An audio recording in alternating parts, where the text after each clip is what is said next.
They called me dead weight, a label I carried for years until I realized sometimes walking away is the only way to fly. Part 1.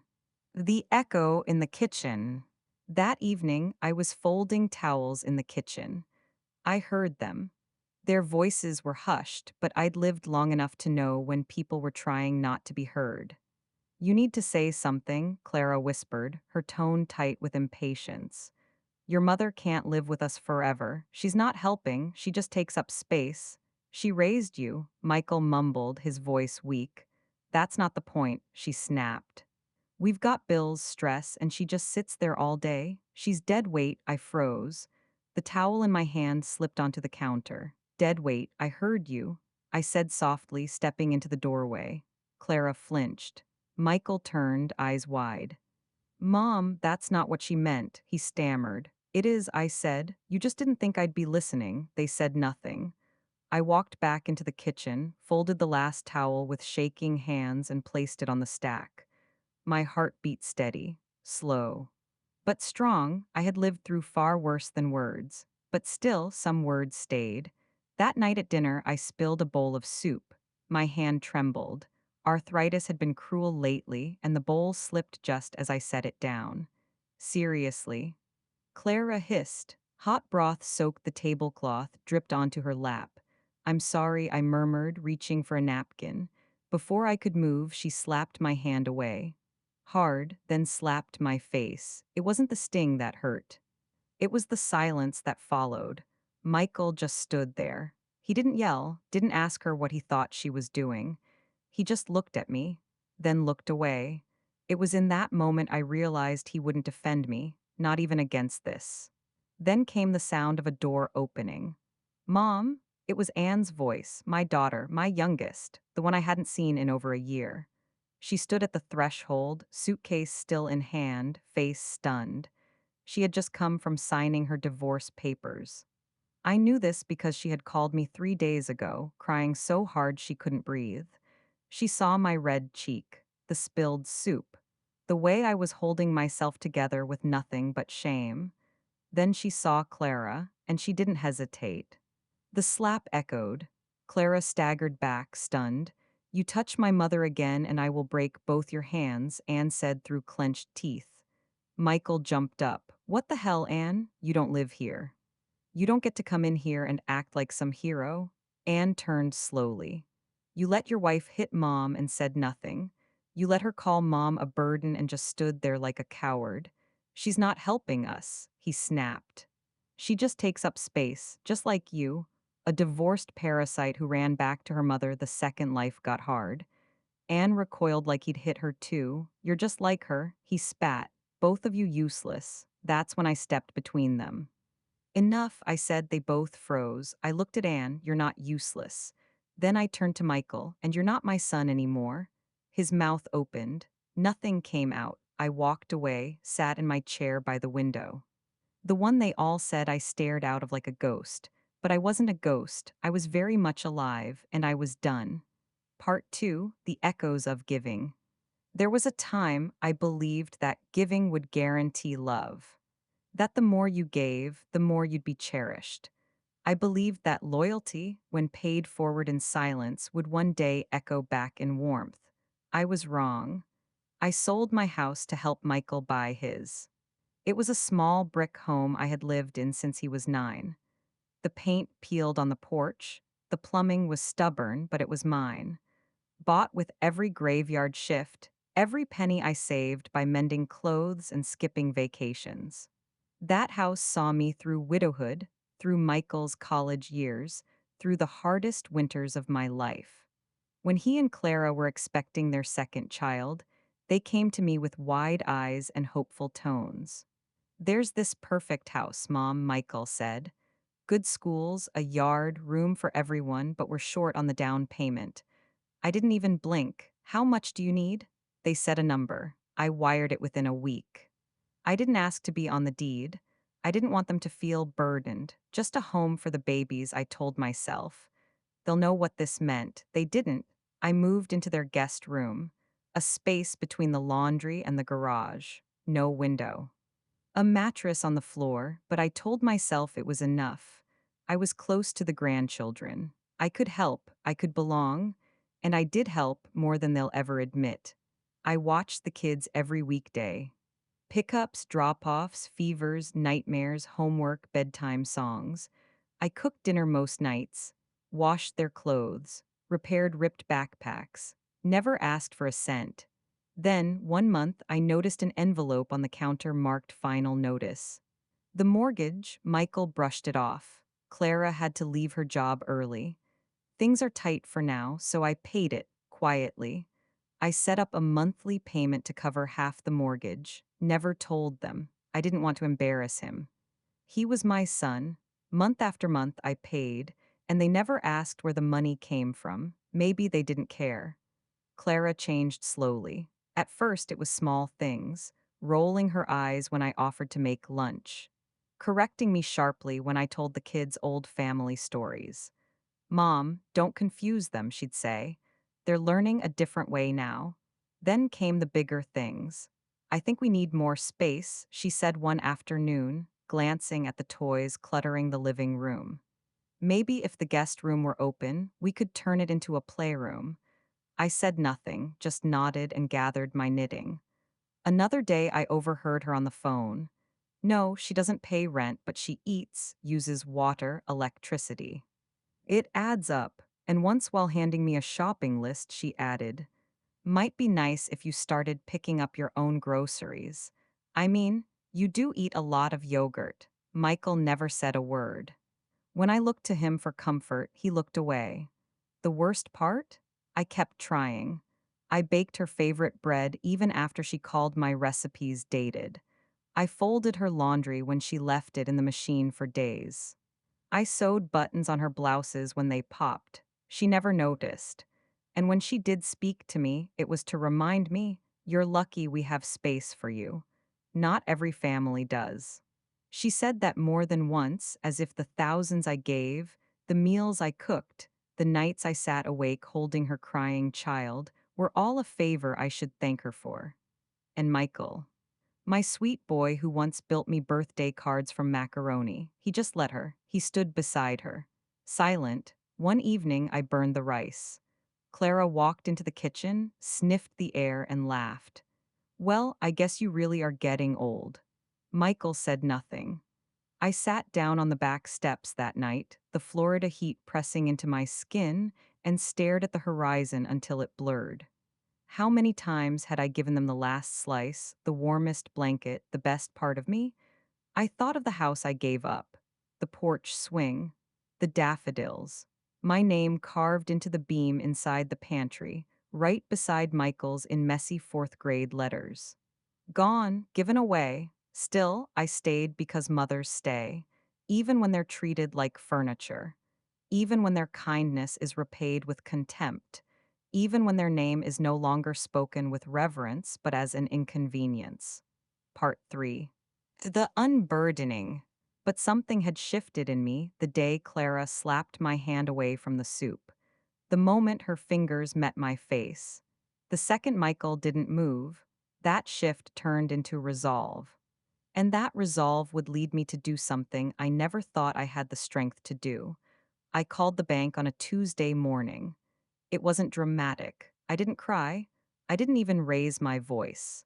I simply confirmed what I already knew, that my name was still listed as the payee on the monthly mortgage, even though I wasn't on the deed.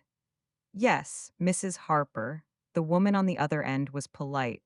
It looks like you've been making the partial payments since July and also an additional lump sum last December. That's correct, I said. And would you like to continue these payments? No, I said, I'd like to stop today. Silence. I'd also like the remaining balance, all future communications, and every financial document going forward redirected to the homeowners. Michael and Clara Harper. She paused. Of course, I can finalize that request today.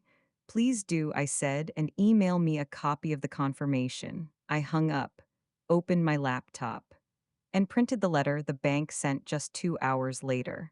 I folded it neatly and slid it into an envelope with the final receipt of my last payment. That afternoon, I made soup, lentil, Michael's favorite, once upon a time. I baked bread, I set the table. I placed 3 plates out, and in the center of the table, I laid the envelope beside the salt shaker. When they arrived home, I greeted them like nothing had changed. Clara walked in first, pulling off her heels and dropping them on the floor as usual. Michael followed, his phone still pressed to his ear. Dinner was quiet, the clink of cutlery, the ticking wall clock.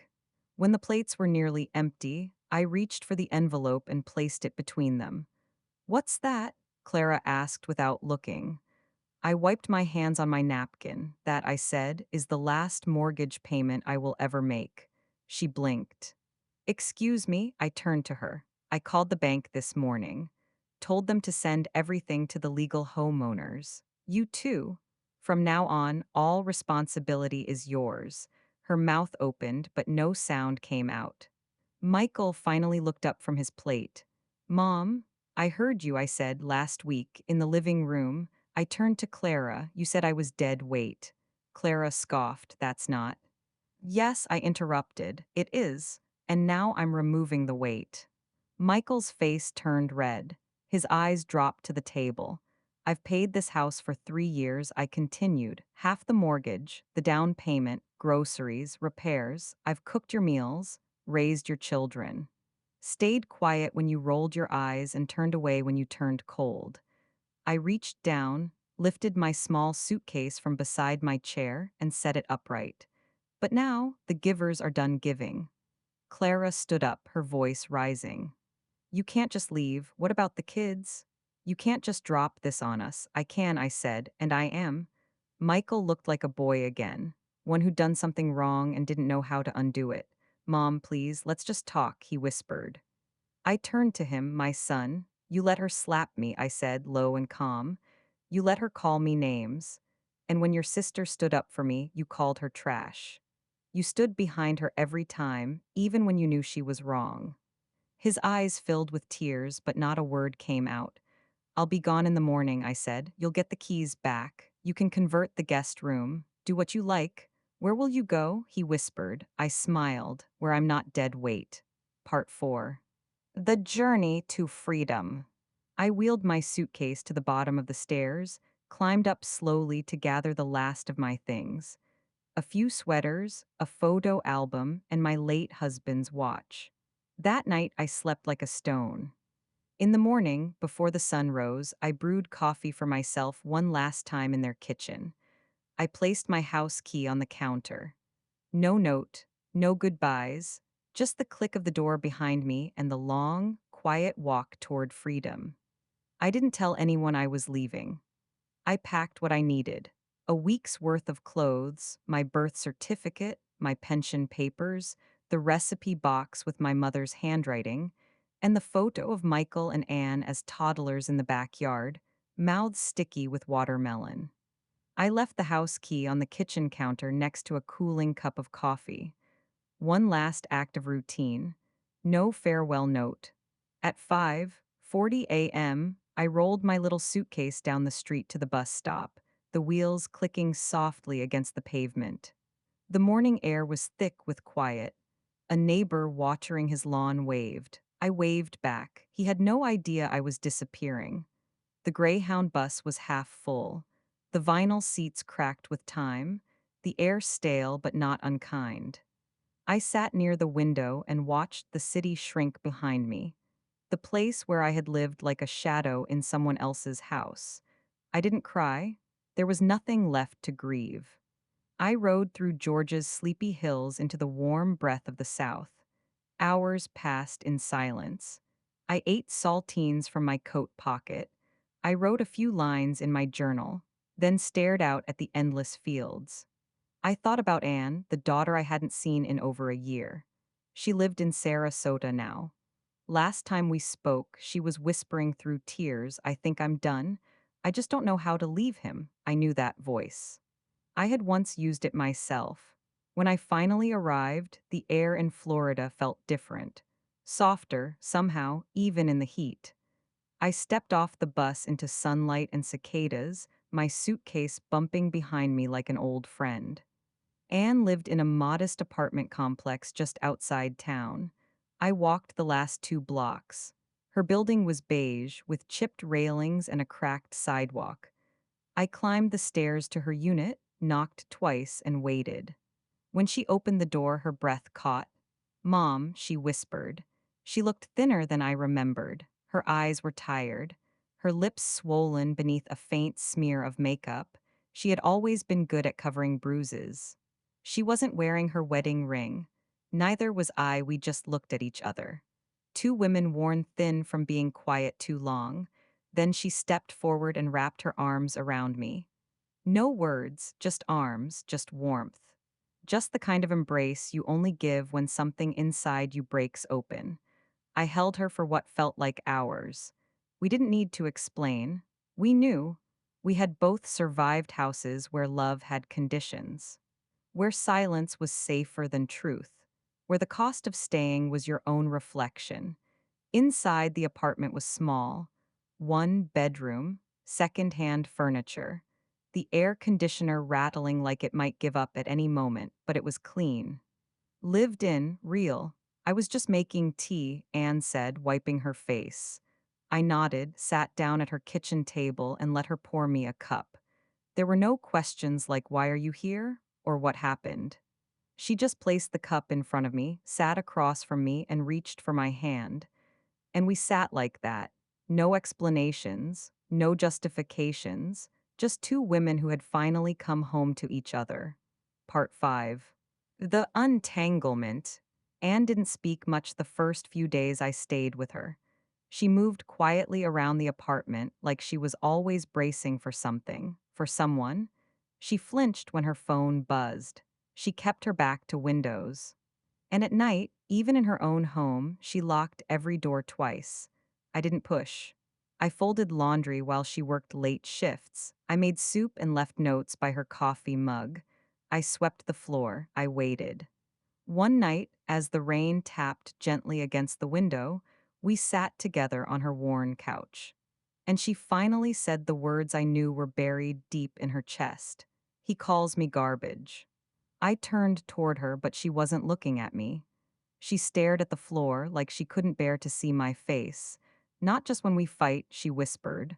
"All the time, when I forget to take out the trash, when dinner is late, when I speak too softly, too loudly, when I breathe wrong." Her hands were clasped in her lap, knuckles white. "He took my car keys last month," she continued, "said I didn't deserve to leave, that if I left, no one would take me back, that even my own mother wouldn't want me." She looked up at me then, eyes filled with something far deeper than sadness. Was he right? My throat tightened. I reached for her hand. It was cold, trembling. So different from the small fingers I used to braid hair for before school. "He's wrong," I said firmly. "He was always wrong." Her lip quivered. She tried to speak, then broke down instead. She sobbed into my lap like a child again, and I stroked her hair like I had when she was 5 and afraid of thunder. That night she told me everything. How the bruises weren't always from falling. How he checked her phone every night. How he once made her kneel on the bathroom floor for an hour because she bought the wrong kind of milk. How she stopped laughing 2 years ago and hadn't noticed until now. I didn't cry. I just held her. And when her tears dried, I said softly, "If you can't leave yet, I'll take you. I'll carry you out myself if I have to." She didn't respond, just leaned into my shoulder. We spent the next few weeks slowly untangling her life. She started saving her paychecks in a hidden envelope. I helped her make a list of what she'd need to take. We practiced what she'd say, who she could call, where she could go. But fear is a stubborn guest. It clings. "I don't want to start over," she whispered one morning. "I'm 39, I'm tired. What if I fail?" I took her hands in mine. "You're not starting over," I said. "You're picking up where someone else tried to end you." And then something shifted. She began to walk straighter. She smiled, not often, but when she did, it wasn't forced. She stopped checking the window every hour. Then one Sunday afternoon, she stood in the doorway, holding a thick envelope with trembling hands. Divorce papers, she said. I signed them, my breath caught. Are you sure? I asked gently. She nodded. It's time. I rose from my chair, walked over, and wrapped my arms around her. You saved me, she whispered. No, I said. We saved each other. Because in her freedom, I found mine too. We found the apartment by accident. It was a small place on the edge of town, tucked above a seafood market and one street over from the beach. The paint was chipped, the plumbing temperamental, but the windows caught the sunrise like they were built to remember beauty. Anne stood in the doorway with the lease in her hand, eyes shining. Can we really do this? She asked, almost afraid to hope. We already are, I said. We moved in a week later with only what we needed: a few bags of clothes, a kettle, two folding chairs, and a second-hand sofa that smelled faintly of cinnamon. We didn't bring the past with us, just the parts of ourselves we were still learning to love. Our days settled into a rhythm. Anne sold handmade jewelry online, something she'd once done as a hobby in college. I helped with the shipping and packaging, learning the little codes and tools she used. We set up a small corner of the living room with boxes, twine, and tissue paper. Every sale felt like a small victory, a piece of her independence delivered. I started baking again, just small batches: oatmeal cookies, banana bread, butter rolls. We posted a few photos, and within weeks, we were taking local orders from neighbors and tourists. They called it mother and daughter goods. The name stuck. We didn't make much, but we didn't need much. Each morning, I rose with the light, brewed strong tea and sat by the open window with my journal. I wrote not to remember, but to release. Pages and pages of everything I had held back: the disappointment, the heartbreak, the slow dying of a mother's hope, but also the small joys: the sun on Anne's shoulders, the way the sea smelled at 6:00 a.m., the laughter. Real laughter that slowly returned to her voice. She would come home from the market with sand on her feet, her eyes soft, her shoulders no longer hunched. She began to paint again: seashells, postcards, little frames we hung around the apartment. At night, we'd sit on the floor and eat simply: rice, vegetables, sometimes a single grilled fish with lemon. We played soft music, talked about books, about nothing. We didn't talk about Michael or Clara or the house I'd left behind. We didn't need to. One night, as I was closing my journal and getting ready for bed, I glanced over at Anne. She had fallen asleep on the sofa, head tilted back, arms crossed, a faint smile on her lips. She was dreaming, but not the kind of dreams that came with nightmares or panic. It was the kind of smile a child has after a day in the sun. The kind of sleep that only comes when you finally feel safe.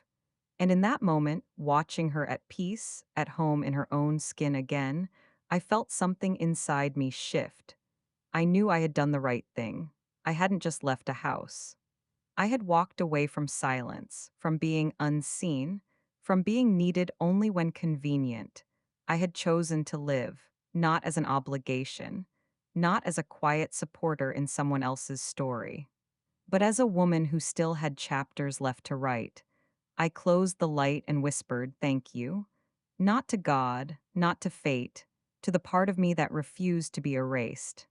To the woman who packed her suitcase, boarded a bus, and found her way back to her daughter. To the mother who stayed long enough to say, "We're not broken, just rebuilding."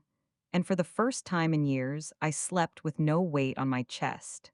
Part 7: The Echoes of the Past. The phone rang on a Tuesday. I almost didn't answer. Anne was in the kitchen, humming while she stirred soup, and I was at the window, clipping dead leaves from a basil plant. The number flashed on the screen. A familiar area code. A number I hadn't seen in months. I picked it up, not knowing why. "Grandma? Are you okay?" A soft, scared voice whispered. "I'm fine, sweetheart," I said, my heart tightening. There was a pause. "Grandma," she whispered, "Mom and Dad they're scared. The bank sent a letter. They said something about foreclosure. I sat down slowly. Dad's been crying, she continued, barely audible.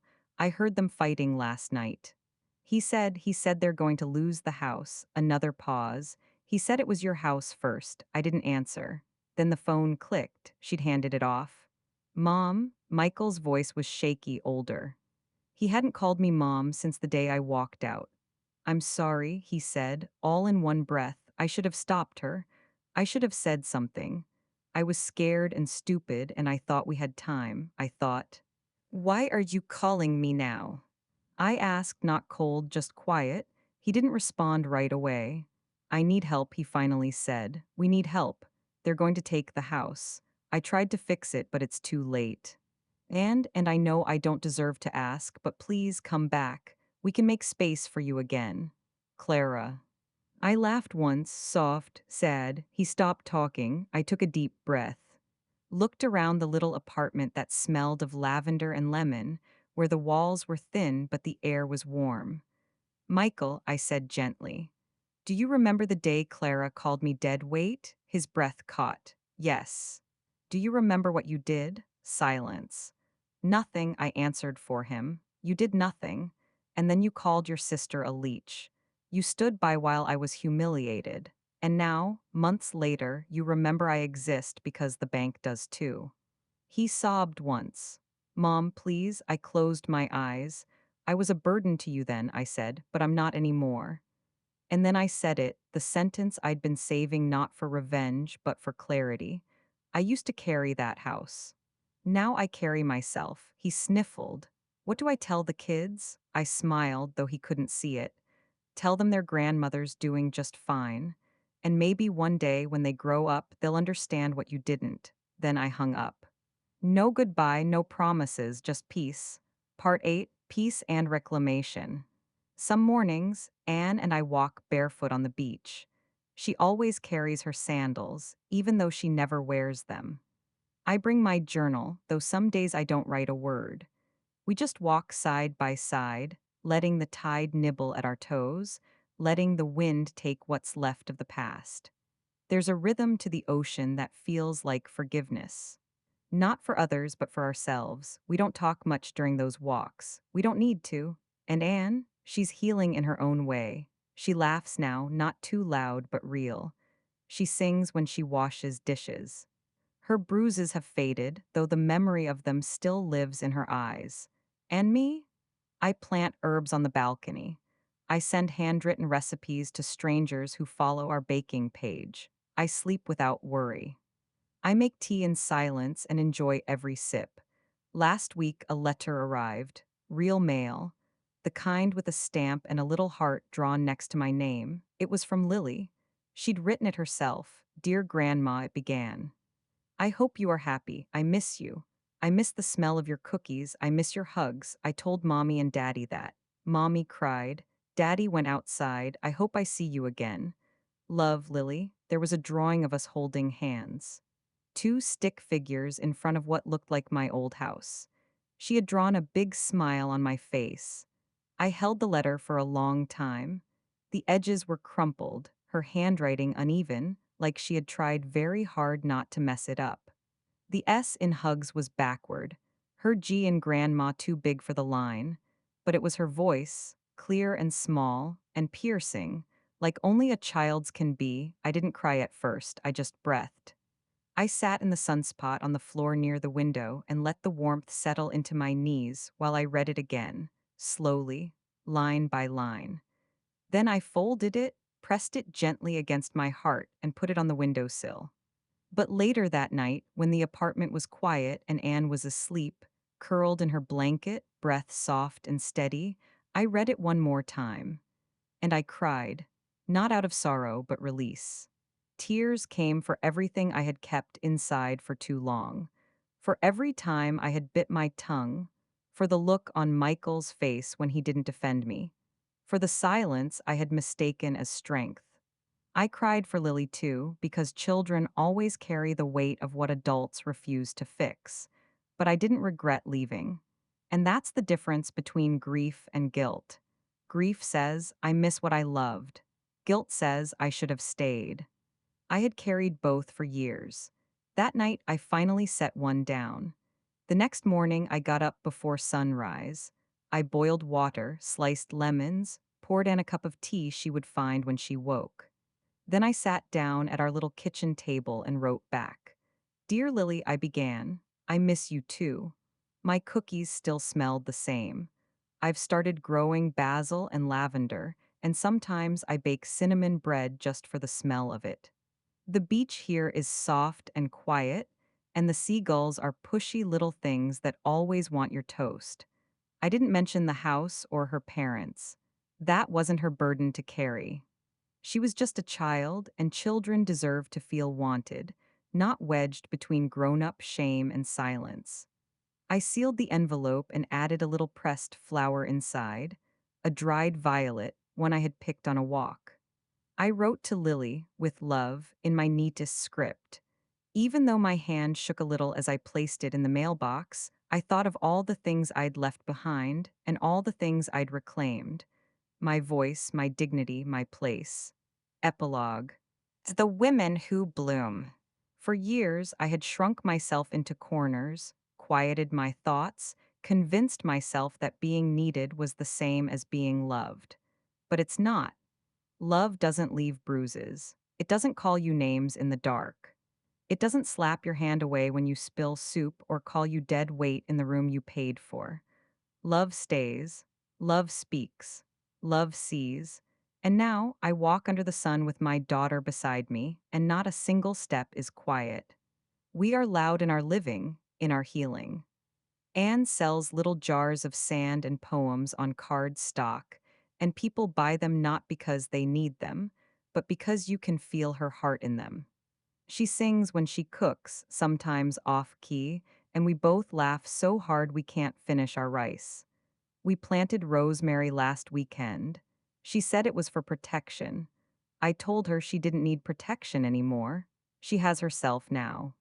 And me. Sometimes we sit on the porch and play old music. She reads me articles she finds online, and I tell her stories I'd never had the voice to share before. I used to live like a shadow, apologizing for taking up space. Now I take up space, joyfully, deliberately. My laughter fills the kitchen. My words take time. My memories matter. Because I matter, I am not a burden I never was. And if someone says otherwise, that's their weight to carry.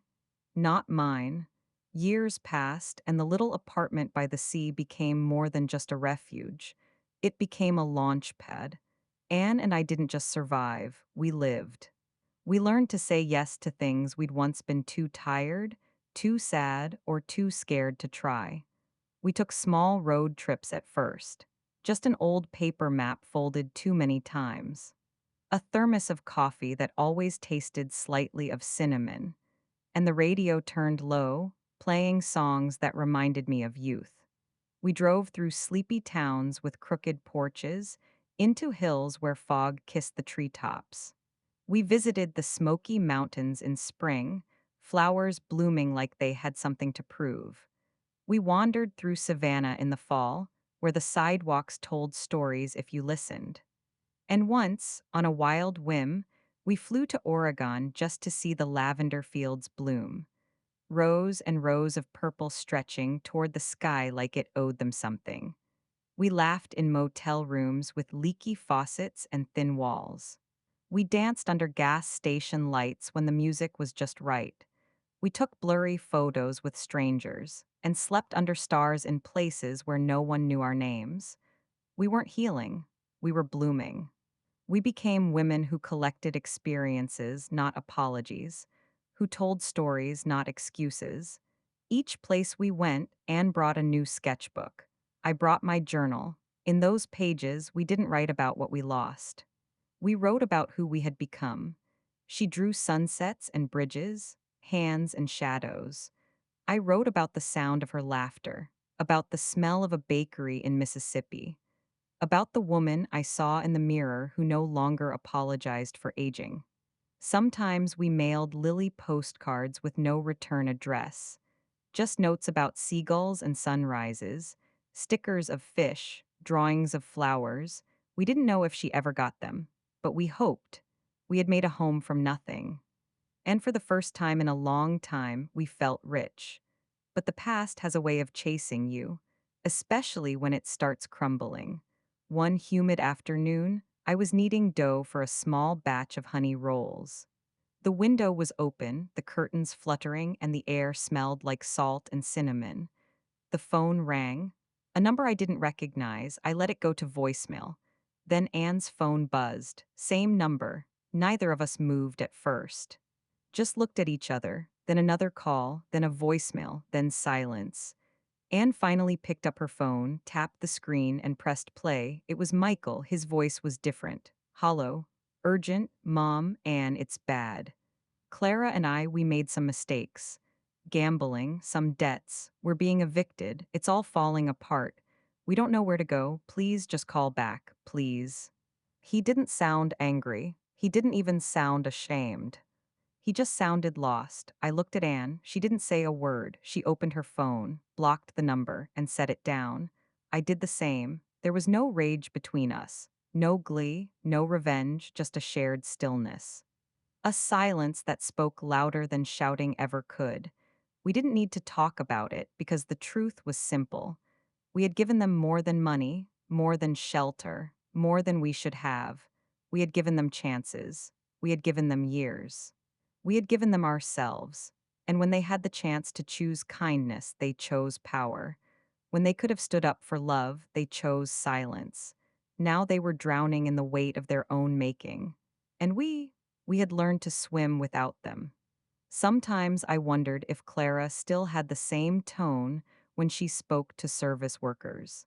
If she ever looked back at that kitchen and remembered the woman she slapped. If Michael ever opened the pantry and thought of the macaroni pictures he used to make me for Mother's Day. I wondered, but only briefly, because those thoughts were theirs to carry now, not mine. Let the past chase its own shadow. Let the guilt sit in rooms where we no longer live. We had sunrises to catch, miles to go. We were no longer part of that story. We had written new ones, of road maps and rooftop breakfasts, of beachside markets and laughing until soup spilled on our knees. We had become the women they never believed we could be, free. And that's the thing no one tells you. Forgiveness isn't always loud. Sometimes it's a quiet morning with tea in hand where you finally breathe without waiting to be heard again.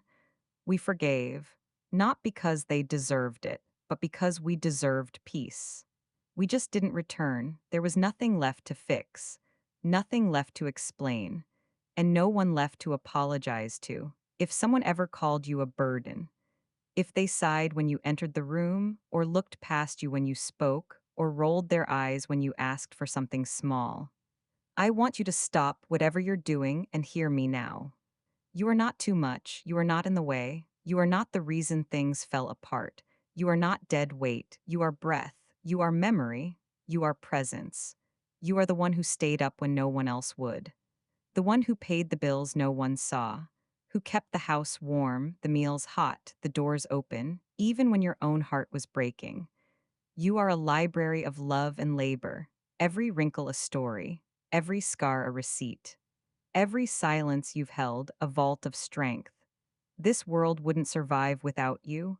You are not useless. You are not expired. You are not furniture to be shuffled when it's convenient.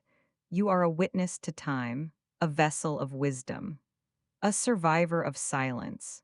And if they've forgotten that, let them. Let them believe what they want to believe. Let them squirm beneath the weight of their ingratitude. Let them sit in the house you once cleaned. Eat off the dishes you once bought. Breathe in air you once made safe. And wonder why it all feels cold now. Because when a woman like you walks out of a room, really walks, she takes the warmth with her. And that chill, that ache in their bones they can't quite name. That's the absence of your grace. You don't owe anyone your silence. You don't owe anyone your savings. You don't owe anyone your old age. And you certainly don't owe anyone your forgiveness if they haven't earned it. But if you do forgive, do it for yourself. So you can sleep with peace. So your hands no longer shake. So your breath no longer catches when you remember what was said behind your back. Do it so you can laugh again. Not the polite kind, but belly deep, shoulder shaking laughter that no one can take from you. Do it so you can sing in the kitchen again. Dance barefoot in the hallway. Write letters to grandchildren who remember the scent of your cookies, even when their parents don't deserve to. Do it because your story isn't over, because your last chapter hasn't been written, because you are still here. And there is nothing heavier than a woman who's carried the past and still chooses to stand tall. You don't need to shout. Wisdom doesn't shout, wisdom waits and remembers. And when the time is right, wisdom speaks. So speak, even if it's just in your own journal, even if it's only with your actions. Say the words you never thought you could. I am not invisible. I am not yours to use. I am not a mistake to be tolerated. You are not a guest in your own life. You are the author of it. So write endings that make you proud. Write boundaries that hold. Write silence that speaks louder than any insult they whispered behind a closed door. If they only remember you when the bills come due. If they only call when they need saving. If they only see your worth after they've drained your heart dry. Then let your silence be the final answer. Let your leaving be the lesson. And if they cry, let them, not because they miss you, but because they miss what they no longer deserve. Because the truth is this: some people never apologize, some people never admit what they did, but some people, they live with the echo of your footsteps walking away. And that echo will be louder than anything you could have screamed. So, to every woman who's been told she's a burden, to every mother erased, to every grandmother sidelined, to every wife replaced by convenience, to every daughter who dared to protect her mother when no one else would. And I see you. I believe you, and I honor the weight you've carried. Let the guilt stay with those who earned it. You carry your peace.